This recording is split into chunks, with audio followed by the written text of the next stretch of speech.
you have to be a jerk or a moron not to see that when there's an African-American driver who's organized other drivers to do what Bubba Wallace did and get rid of the Confederate flag, the backlash to that if a noose, and I know what a noose looks like, that's not just a garage pull, that's a noose, shows up in his garage, the assumption is quite clearly that it was meant for him. Now, to connect those dots is reasonable.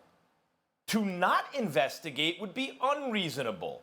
Happily, the investigation showed, apparently, it had been there for a while and therefore wasn't meant for him as a response to his organizing. But as I said the other day, Stephen A., the old expression in the medical profession, which is not nearly as precise as, say, like astronomy, it's not an exact science.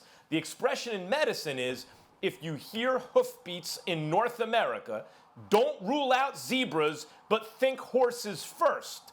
Steve Phelps in NASCAR correctly thought horses first. It turned out to be zebras. Great. That's great. But the idea that there was any inappropriate handling of this by NASCAR is absurd on its face. Well, first of all, I don't disagree with that, but I also think that everybody's really, really missing the point. Ladies and gentlemen, there was a noose because they've confirmed that it was a noose, correct? Am I correct in saying that, Laura? I want to make sure I'm correct in saying that. Yes, you are Laura, correct. Max, they confirmed it was a noose. They said that, it wasn't just placed there. It's been there since 2019. I'm sorry, what am I missing here? I mean, has anybody picked up on that? So in other words, since it wasn't just recently placed there in a couple of weeks ago or a few days ago, and Bubba Wallace or a member of his team discovered it, oh my Lord, because that's not the case. That's a cause for celebration. And some of those folks, some of those cynics out there who wanted to sit up there and say this was some made-up story. What the hell is a noose doing up there on the facilities over the last 10 months, a year, or however the hell long it was?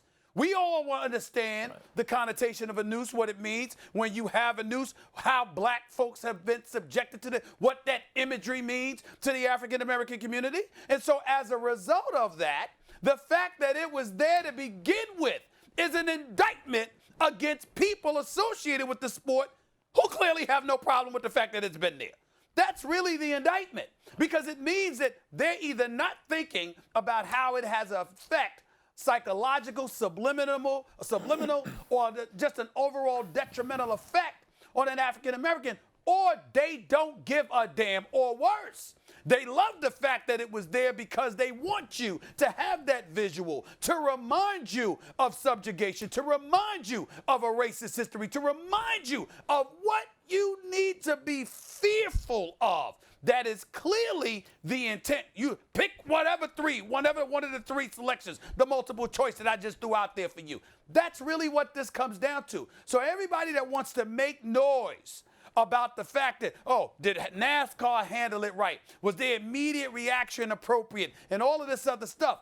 I'm saying they're missing a boat, as you pointed out, like you said, Max, the other day. Whether it was just there or whether it was there from months or years ago and remains there, the indictment remains the same. It remains consistent. Stephen A., the twinkle in your eye is exactly right if it's there for what I think. The idea that this outrage, that people are saying, what, there's some kind of a racist component here, that the outrage, that was not meant for Bubba Wallace. We just keep nooses around in garages. What are you talking about? This racism wasn't directed at Bubba Wallace for retaliation. We don't need a reason to retaliate in a racist way. We have an element here who's way ahead of you. We're a year or two ahead of you. Don't worry about it. It'll just be hanging around. Of course. Now, by the way, I'm still glad it wasn't meant as retaliation for Bubba Wallace.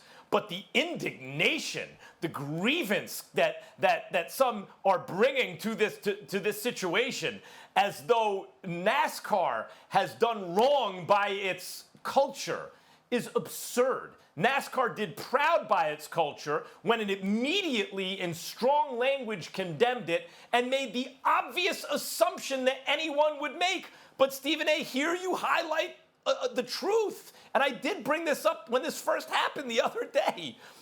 The assumption, the connecting the dots, you don't even need to assume in this situation that it was connected to Bubba Wallace. It's just connected to a certain element that they are correctly trying to root out of NASCAR. It's connected to a rotten culture of some. Something else I forgot to bring up, Max, that somebody just reminded me of. Since the noose hadn't arrived, since the noose didn't just arrive, and instead it had been there for an extended period of time, that means you knew the noose was there. Which means you didn't, A, remove it, and B, why was Bubba Wallace assigned that particular garage? What am I missing? What am I missing? For all of these folks out there that want to engage in their righteous indignation, what am I missing? Because you should actually be celebrating the fact that, I shouldn't say celebrate, but you should actually feel good about the notion that it just arrived there, because the fact that it has been there makes it even worse for those two reasons. A, you never removed it, and B, you knew it was there, and you sent Bubba Wallace there to use that particular garage. Which one? Which one is worse? Phelps. Pick Stephen it. A. Pick it. You're right about that. But on this, so that's to those who would react to it this way. But NASCAR and Phelps have done themselves proud by making that assumption, and then later saying, yeah, no kidding, we made that assumption. It would have been negligent not to, and they should say it with their chest, and I stand behind them.